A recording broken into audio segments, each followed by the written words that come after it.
Hi, I'm Brian Buffini. The video message you're about to watch is how to build a profitable database. Now, what I've found is the best way to do business is to get a lot of business from very few people. It creates a lot of net income. You're going to hear that phrase several times on this video. So take out your workbook, take notes as the presentation goes along, and learn how to build your profitable database. The fundamentals of the referral system look like this. You got to build, sort, and qualify your database. And there are 4 categories of clients inside your database. Here they are. A's, B's, C's, and D's. Write them in the circles. A, B, C, and D. A, B, C, and D. The best category of client in your database is an A+. Write that in. It's an A+. Okay, on the written communication side, the overview is personal notes, responding to referrals, endorsement letters, items of value, coupons and discounts. Items of value, coupons and discounts. Under database, here we go, write these in. There are 3 mechanisms through which to organize your database. You must build, sort, and qualify your database. You've got to build, sort, and qualify. Build, sort, and qualify.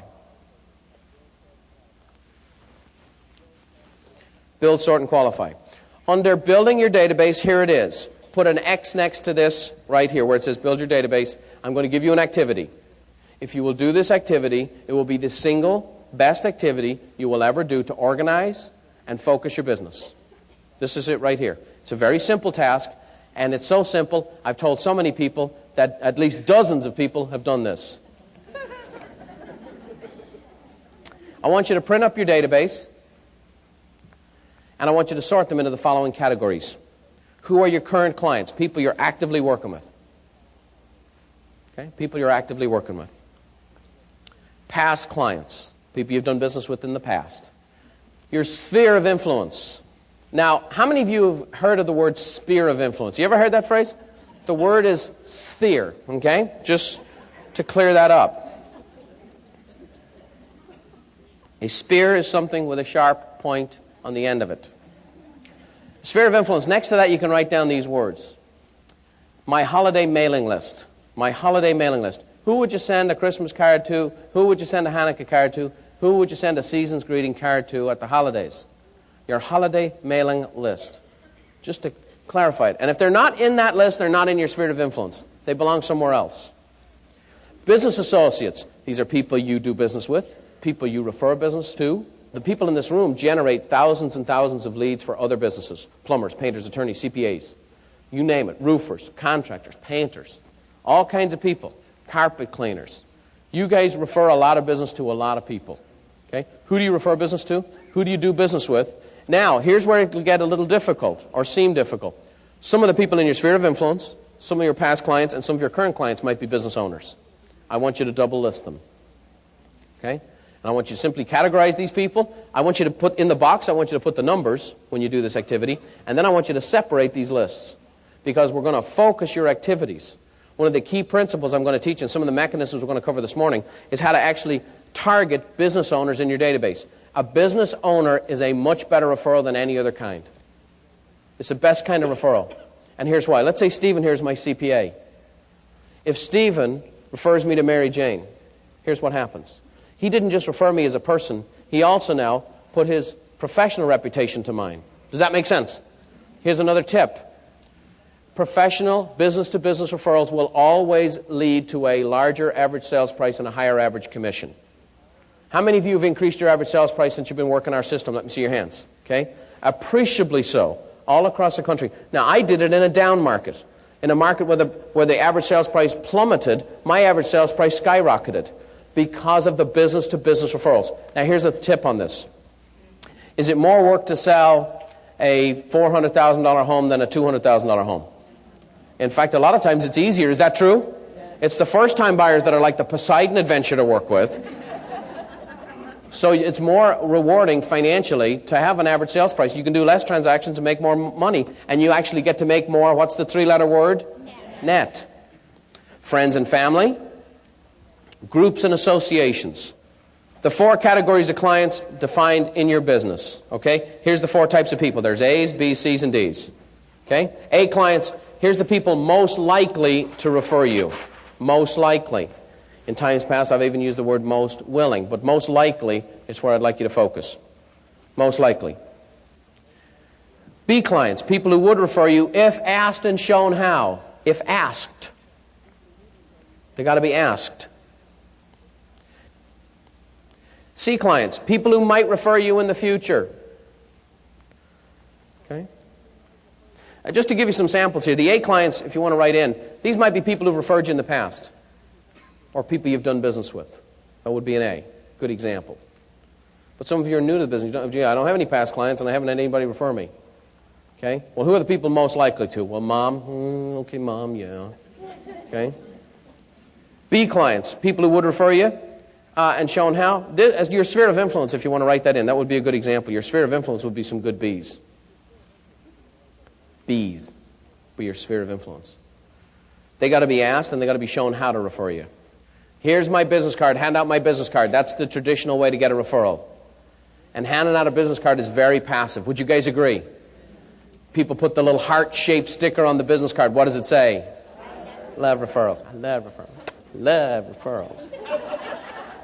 And I love potatoes. And you're not going to walk up and give one to me in the street. Is that right? Okay, so giving out a business card, that's not that powerful. So we got to show them how. C's, people who might refer you in the future, a good example of that would be new additions to the database. New additions. We're going to teach you systematically how to put new additions in your database, individually and by the bulk. D clients, people to be deleted from your database. I want to spend a few moments on this with you.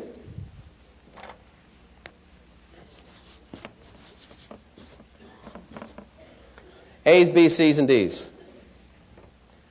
The two best groups in your database are what?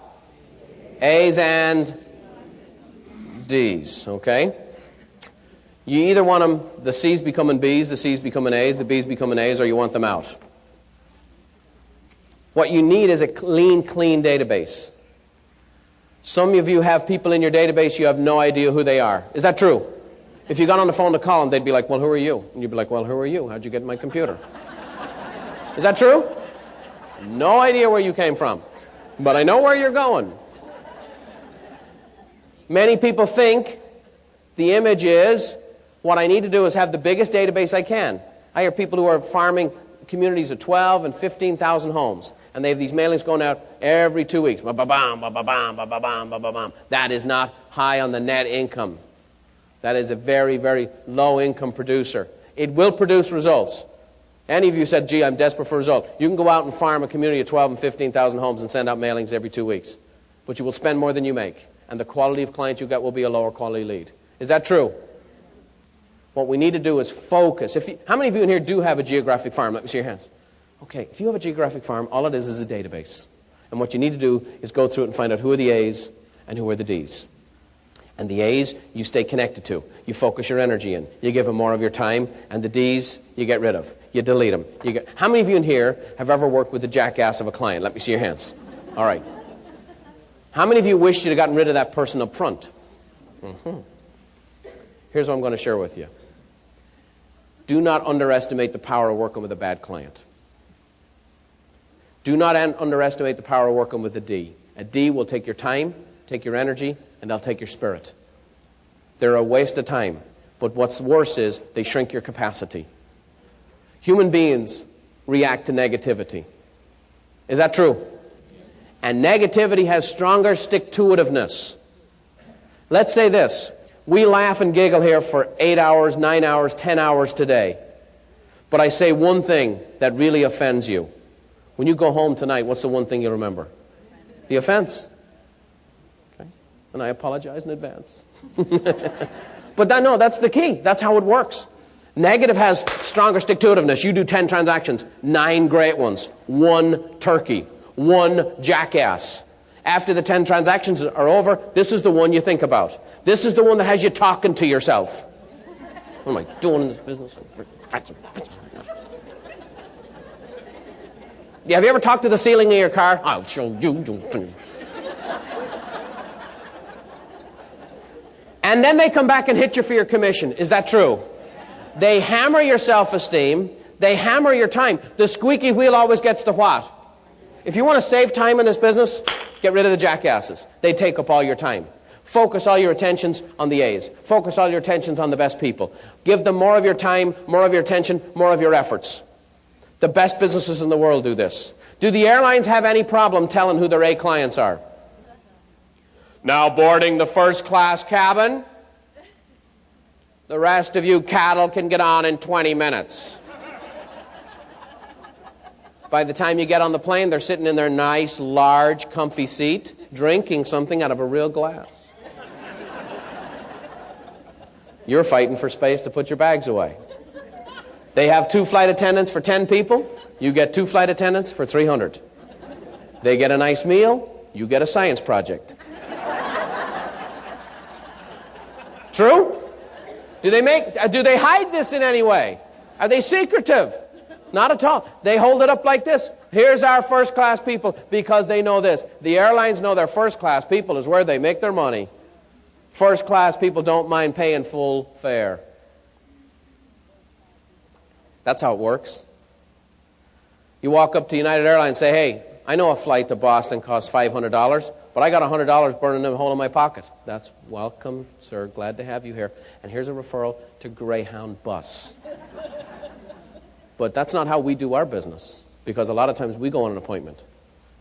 And they say, well, Brian, I'd really like to work with you, but we had a realtor in here a minute ago that said they do it for 2% less than you. Gee, June, I understand. Some realtors do cut their commission, and they should.